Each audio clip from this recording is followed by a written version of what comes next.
Welcome to a vlog about life. Life is an acronym for learning investing for empowerment. Here you will learn tips, tricks on investing, strategy, business steps, and much more. We hope you like, share, and subscribe. Disclaimer in the show notes. Thank you for clicking in. Let's get started. Today's topic is, what are your short and long-term goals? Are you saving for a car? You know, I learned this investment technique about saving for a car using a money market account. It's a technique where you, instead of financing a car, you treat a money market account as the bank. So interest rates on money market accounts are substantially higher than a regular bank account. So a regular bank is 0.2%. A money market can be between 2 and 4%. So needless to say, if you start using that to say, like, drive a hoopty for a while, and the money you was gonna pay to finance a car, you put it in that money market account, and about a year and a half, you'll not only have the amount of money you wanted to buy a car outright, but you'll have some extra cash to redo it over again. A lot of rich or investment savvy or financial savvy people use this technique. Money market accounts for a lot of different things. So if you got a plan to purchase a house, a plan to start a college fund or anything like that, you can use a money market account to save. They have deposit only accounts where you can only put money in it and be penalized to take it out. But for the most part, they want it to be a saving tool, not a regular bank account, because you can go to a brick and mortar bank and get a regular bank account. This is more or less for you to save and make some money while you do it. So money market accounts are good for that. So if you're saving for a car, let's say you want to take care of your family. Short and long-term goals. These are goals people think about. So let's say you decide to start an emergency fund. They say $1,000 is a good emergency fund to have until you're capable of putting 6 months of expenses in another account. That's your extreme emergency account. So you'd like to think of those two things. So these are things and steps you want to think about in business and life.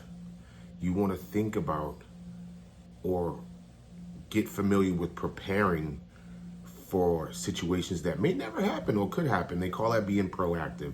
Reactive is handling a situation as it comes. Proactive is being prepared for it before it happens. Even if it doesn't happen, you're prepared. So let's get that settled. Another thing to think about is starting to want to buy a house or wanting to travel. These things are a good special way. That money market's good for that as well. Saving to travel. A lot of people don't realize putting away $50 goes a long way per paycheck. Like, people look at a 9 to 5 as a place to just pay bills. No.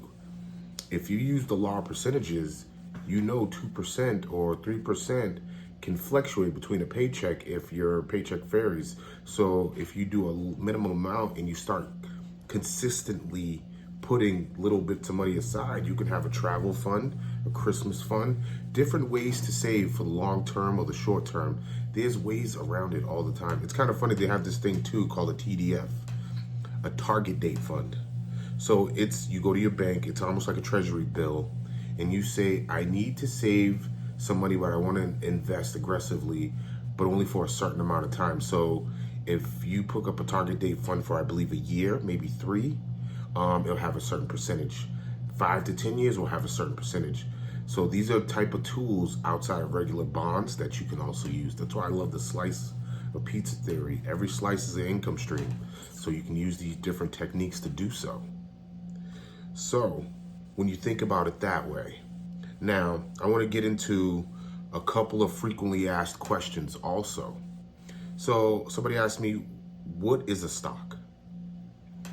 Okay.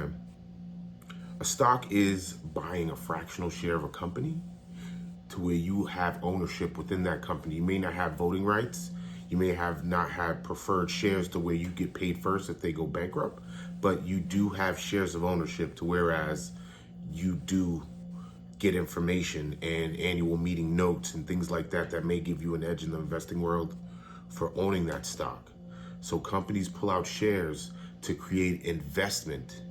So when a company creates an IPO, initial priced offering, initial public offering, excuse me, for when a stock goes public, that is put in place that the company can add investors to, whereas you buy a share of their stock, you get a paper, they get the capital they need to grow, and their stock grows, so everybody wins. It's called a win-win situation in most cases. So if you think about that, another frequently asked question was, what is a hedge fund? So a hedge fund is basically a type of fund to whereas investors can pool money together and invest in different things. So a hedge fund can invest in major stocks, major real estate, major businesses. Whatever creates value, a hedge fund can invest in. But the catch to a hedge fund is their investors have to be a certain criteria for them to invest their money. Like a lot of pension funds invest in hedge funds, a lot of different major companies, insurance, all type of high value clients a hedge fund seeks. So those are my two frequently asked questions of the day. What is a hedge fund and what is the stock market? Or what is a stock, excuse me. Another thing I want to start doing is the stock to watch. So I just heard in the news recently that Chipotle will be doing a 50-to-1 split. So let's take that into all seriousness, a 50-to-1 split on Chipotle. Chipotle's share price right now is $2,895 per share. Yeah, I didn't typo. I didn't speak or stutter. $2,800.95. So I did the calculations on that if they did a 50-to-1 split. So a 50-to-1 split would be $28,095 divided by 50, which would equal to about $57, $58 a share. So if you own 2 shares of Chipotle, you now own 100 shares of Chipotle. So what a split does, it doesn't take the price of what the stock is, it just divides it.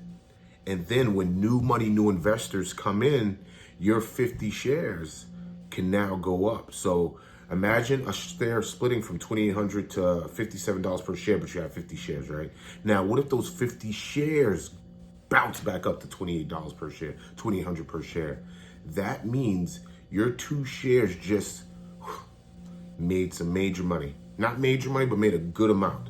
So if you think a stock split is bad, I don't think so. Stock splits sometimes work good in your favor to get new investors enticed into buying your stock, because it's tough to buy for a regular investor a $3,000 per share stock, nor damn near impossible to buy, let's say, Berkshire Hathaway, the most expensive stock on the market, at almost $400,000 a share. Yeah, I didn't stutter, no typo, $400,000 a share. So if you think of these things as like your stock can't go this high or it can drop this low, like stocks can range either way, extremely, either way. So I just want to drop this information today on our vlog of life, or excuse me, a vlog about life, where we learn investing for empowerment.